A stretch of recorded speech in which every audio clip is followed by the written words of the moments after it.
What's up, Land Rover fans? Today I'm going to show you how to replace the air compressor on a Land Rover LR4.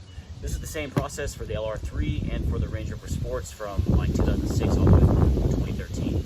So the first thing you got to do is figure out what style air compressor you have. There's two different styles. I'll show you pictures of each one, but the best way to do that really is just get underneath, pull this little cover off. It's just right behind me here.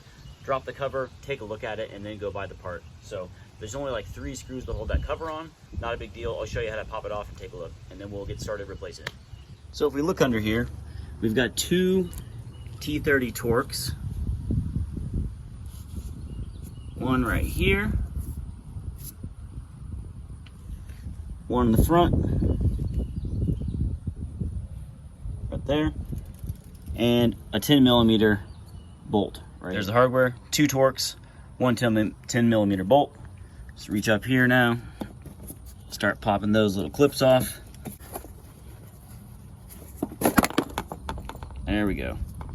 So there's the air compressor. Take a good look at it. You can see this is the Hitachi style.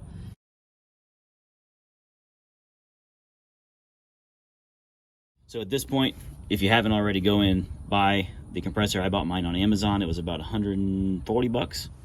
All right, so there are 3 10mm bolts that hold this aluminum frame on that the air compressor is mounted to. First thing I do is take off, there's a Allen screw right here. Looks like this. I take that off just to give me a little bit of flexibility. I can move the air compressor around a little bit more in that frame. There's another one on top that I can't get to at the moment, but that's just enough that you can wiggle it around. Now, 2 of the bolts are really easy to get to for this frame. One of them is kind of a pain to get to. So if you look at where this wrench is right now, it's going up to that bolt. So I've just disconnected this stuff just to kind of get it out of my way. But if we go here, see if you can see that up there. Difficult to see. I'm going to pull the wrench off. To take a look at that bolt, if you're looking at the frame like this, just go straight under. It's way up next to, there it is, way up there. Just want to show you, once I get it started with a standard wrench, I've got my ratcheting 10mm wrench up there now. It's a lot easier with a ratcheting wrench. This one's loose. I've got 2 more that I can get with a ratchet. Those will be pretty easy. The next thing I'm gonna do, you can see I've got these disconnected already. I'm gonna go ahead and snip this just to get it out of the way. I'm gonna have to do that anyway to take the compressor out of the frame. And then I'm gonna disconnect the airlines from the desiccant canister right here. So what you do is push in on the blue ring, pull back on this air hose, and that'll come right out. Now, I'm not under the vehicle, okay, so I am just kind of to the side of the vehicle here. If you want to work under it, put a jack stand underneath. You'll probably have to jack it up a little bit to do that. I'm used to doing this just sitting on the side of the vehicle, so even if the vehicle dropped to bump stops, I'm not under it, I'll be fine. But go ahead and pull those. The vehicle shouldn't move at all. You're not messing with the air valve here at all. You're just messing with the air compressor, which is separated by the valve from the rest of the system. So disconnect those air lines. There's another air line up here, right there, that will disconnect. It's the same story. Push in on that silver ring, pull back on the air hose, it'll come out. There's another one right here, so we'll disconnect both of those. And then let's see, there is the other 10mm bolt, other 10mm bolt right there. We'll get them off. Just want to show the extension setup I got. So 10mm bolt. I've just got a couple extensions on my ratchet here to reach those on the lower part of the frame. Here she is. Finally got it out. Little tip, I use an 11mm wrench to get on these fittings. So that slips right over the airline, push down on these little rings, and those airlines will come out.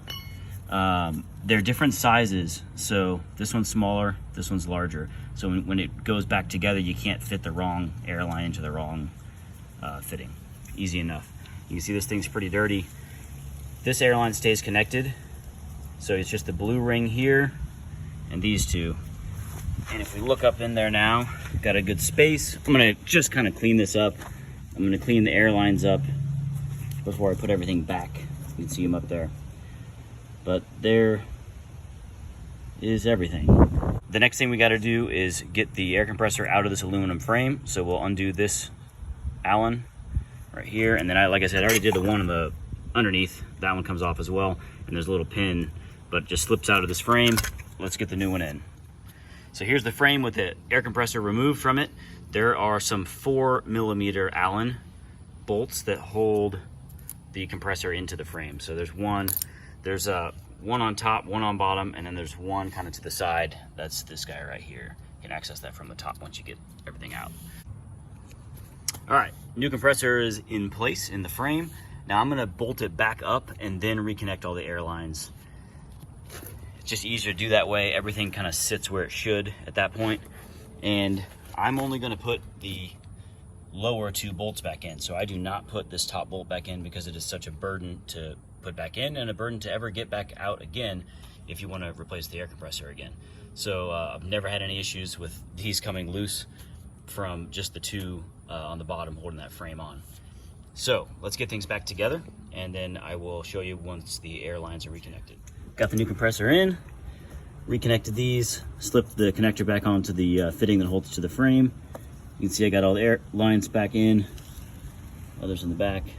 Got everything cleaned up. Make sure you wipe the lines off pretty well before you push them back in. But good to go.